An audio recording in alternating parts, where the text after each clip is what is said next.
You know those moments when something happens that makes you question everything you thought you knew about your family?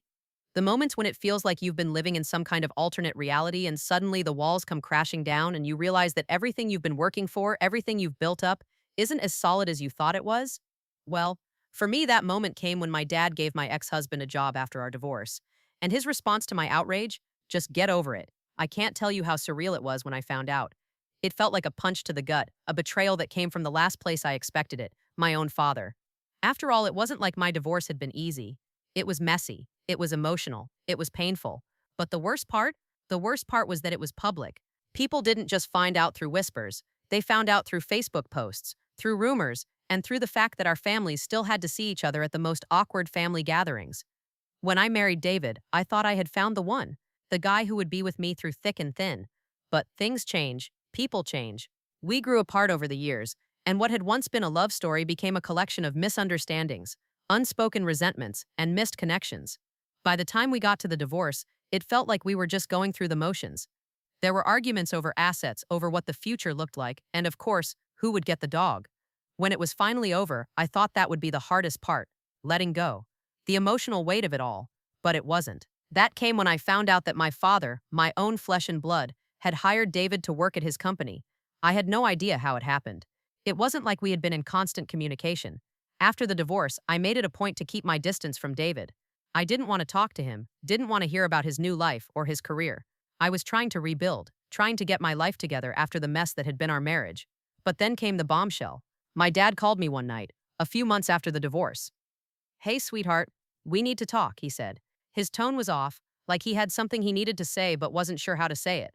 I braced myself. I had no idea what this was about. Sure, what's up? David's been looking for a job, and I've offered him a position at the company. I think he'll be a good fit. He needs a fresh start, you know. I was silent for a moment, processing what he had just said. Wait, what? You gave David a job. Why? Well, he's family, Emma, and he's been going through a rough time. I thought it would help him get back on his feet. Dad, he's not my family anymore. We're divorced. I don't understand why you'd offer him a job. My dad sighed. It's not about you. It's about him being a good guy and needing help right now. I don't want to see him struggle. I don't want him in my life, let alone working for you. It's like you're just trying to erase what happened. You can't just pretend everything's fine. My dad's voice hardened a little. Emma, you need to get over this. It's done. You've moved on, and so has he. We all have to move on. Life doesn't stop just because things didn't work out. I think it's time you accept that. Accept it, I repeated, my voice rising. You're asking me to just accept that my ex-husband is now working with you after everything that happened? You're asking me to just get over it, like it's nothing. Emma, I'm not saying it's nothing. I'm saying you need to stop holding on to the past. You're better than this. Just get over it. I felt like the wind had been knocked out of me. My dad, the one person who had always been my rock, was telling me to just forget about everything. As if it was that simple. As if the years of my life that had been intertwined with David's didn't matter. As if the betrayal, the emotional toll, the pain I had gone through over the years was just something I could sweep under the rug and pretend wasn't real. But it wasn't that simple, was it? I can't just forget about it, Dad, I said, my voice shaking now. I can't pretend like it doesn't bother me. You're asking me to forget everything.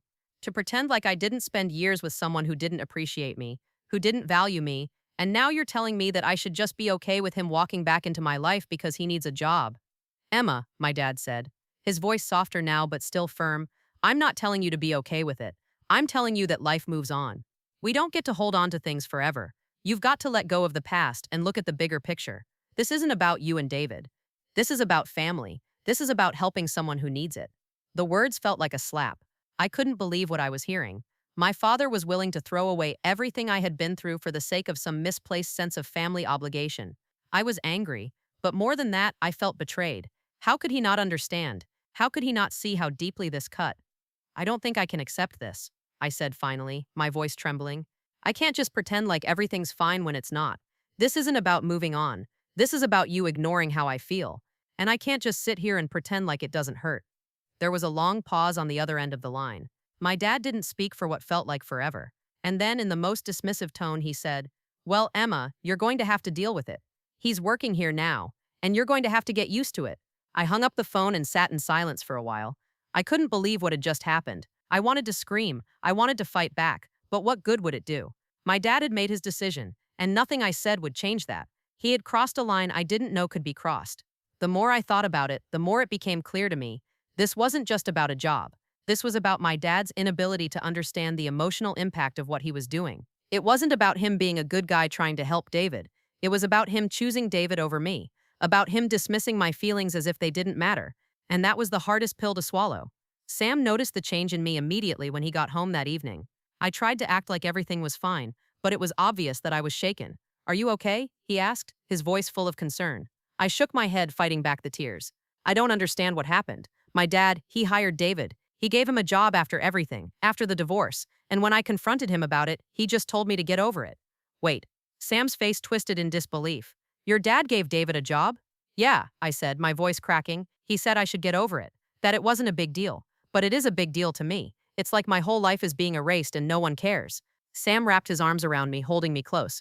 "Emma, I'm so sorry. I don't know why your dad would do that. I don't know how you're supposed to just get over it."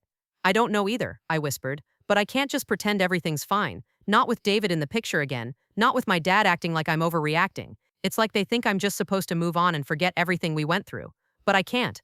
We sat there for a long time, me leaning into Sam, and for the first time that day, I allowed myself to feel all the pain I had been holding in. I had been so focused on holding everything together, on trying to make sense of what was happening, that I hadn't given myself the chance to process how hurt I was. My dad's actions had pierced deeper than I wanted to admit. I knew the next steps wouldn't be easy. I knew I would have to face my father eventually, and that conversation would be even harder than the last. But I couldn't let him dictate how I felt, and I couldn't let him control this part of my life anymore. I had to figure out how to move forward, how to regain my sense of self-worth in a family that had, in some ways, stopped seeing me. It wasn't just about the job. It was about feeling invisible, unimportant, like I didn't matter. I wasn't sure what I would say when I confronted my dad again, but I knew one thing. I couldn't keep quiet. I couldn't let him pretend that this didn't hurt me. The days that followed the phone call with my dad were a blur. Every time I tried to move on from it, the weight of what had happened pressed down on me. I'd walk into a room and feel like I couldn't breathe, like everything was suffocating me. The more I thought about it, the more I realized that it wasn't just the job offer, it was the entire situation. My dad had taken someone I had once shared my life with and put him right back in the middle of everything, as if nothing had changed, as if our marriage had never existed. I kept replaying the conversation over and over in my head. Each time I heard my dad's words, the same sense of disbelief washed over me. How could he do that? How could he so casually dismiss my feelings, my experiences? And yet he had. It felt like he had taken my life, my pain, and made it insignificant.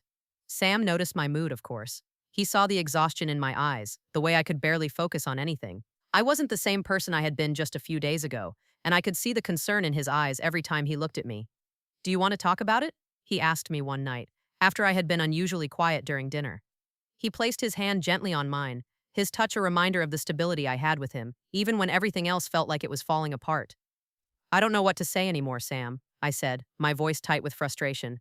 "I don't know how to talk about it without sounding crazy. My dad gave David a job, Sam. After everything that happened between us, he just gave him a job without even asking me how I felt about it." Sam squeezed my hand, his eyes filled with empathy. "I know, Emma. I can't imagine how that must feel. It's not just about the job, is it? It's about him not respecting you. It's about him choosing to ignore your feelings." "That's exactly it," I said, my voice rising slightly. "It's like he doesn't even care about me anymore. It's like everything I've been through doesn't matter. He just gave David a job like it was no big deal. And when I confronted him about it, he told me to get over it. He told me I was overreacting. Can you believe that?" Sam looked at me for a long moment before speaking. "No, I can't. It's not right, Emma. It's not okay. But you're not overreacting. You're hurt. And you have every right to be." I took a deep breath, trying to steady my nerves. I've spent my whole life trying to be the daughter my dad wanted, trying to be good enough for him. And now, after everything, he's still choosing David over me. How do I even begin to deal with that? Sam's voice softened, and he leaned in closer. "You don't have to deal with it on your own, Emma. I'm here. I'm always here. And you don't have to keep carrying this burden. You've got to set boundaries with your dad. You've got to make it clear that what he did was wrong." I nodded, grateful for Sam's support, but part of me still felt like I was drowning. I wasn't sure how to handle it, how to confront my father, how to make him see that this wasn't just about the job. It was about the years I had spent trying to live up to his expectations, the years I had spent trying to be someone he could be proud of. And now he was choosing David, choosing my ex-husband over me. I didn't know how to move past that. The next few days, I tried to focus on work, on the things I could control. But every time I walked into a room, I felt the weight of what had happened. I'd see my dad's number on my phone and feel a sick feeling in my stomach, wondering what he would say if I picked up. I wasn't ready to talk to him again. Not yet. I didn't know what to say. And then 2 days later, my dad called again. This time I didn't let it ring. I answered it, my pulse quickening as I prepared myself for whatever he had to say. "Hey, Emma," he said, his voice more measured than it had been before. "I've been thinking about our conversation, and I know you're upset. I think it's time we talked." I took a deep breath, trying to steady my emotions. "Yeah, I think it's time too." There was a long pause on the other end of the line. "I know I hurt you, and I'm sorry for that. I didn't mean to make you feel like your feelings didn't matter. But Emma, you need to understand. I hired David because he's struggling. He needs help, and I've been in his shoes. I know what it's like to need a second chance." I wanted to scream. I wanted to tell him everything that had been building up inside me, but I didn't. I just let him speak, biting my tongue. "I understand that, Dad, but this isn't about David," I said, my voice shaking. "This is about me. It's about the fact that you didn't even consider how I would feel. It's about the fact that you gave him a job without asking me, without talking to me first. You didn't even stop to think about how this would affect me." "I'm sorry, Emma," he said again, but this time it felt like the apology was empty. "I didn't mean to hurt you, but you have to understand. This isn't personal. This is about helping someone who needs it." I closed my eyes, trying to keep my voice steady. "It's not just about helping him, Dad. It's about me, too. It's about the fact that you've been choosing him over me for years. And it's about the fact that now, when I need you the most, you're telling me to just get over it." There was another pause. This time it felt longer. I could hear him sigh, his voice faltering when he spoke next. "I didn't mean to make you feel this way, Emma. I really didn't. But you're going to have to get past this. You're going to have to let it go. Let it go." That phrase again, the words that had been echoing in my head ever since our conversation.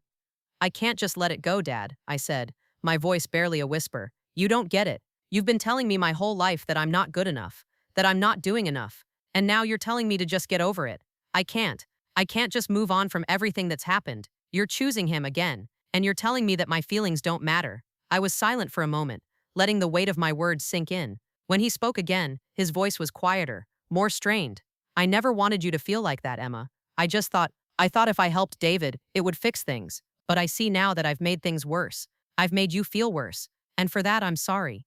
But it wasn't enough. It wasn't enough to just apologize. I needed more. I needed him to understand that this wasn't just about the job. It was about how he had treated me for years. It was about the fact that every time I tried to measure up to his expectations, it felt like he pulled away. It was about the fact that at the end of it all, I was still trying to gain his approval. And no matter what I did, I wasn't enough. "I need time, Dad," I said, my voice firm this time. "I need time to figure out where I stand. I need time to figure out how I feel about all of this." "I understand," he said quietly. "I'll give you time. I'll be here when you're ready to talk." I ended the call shortly after, not because I didn't want to talk more, but because I needed space. I needed to breathe. I needed to figure out how to move forward, how to navigate the space that had opened up between my father and me. As I sat in the silence of my apartment, the weight of the conversation settled over me. For years, I had sought my father's approval, tried to be the daughter he could be proud of.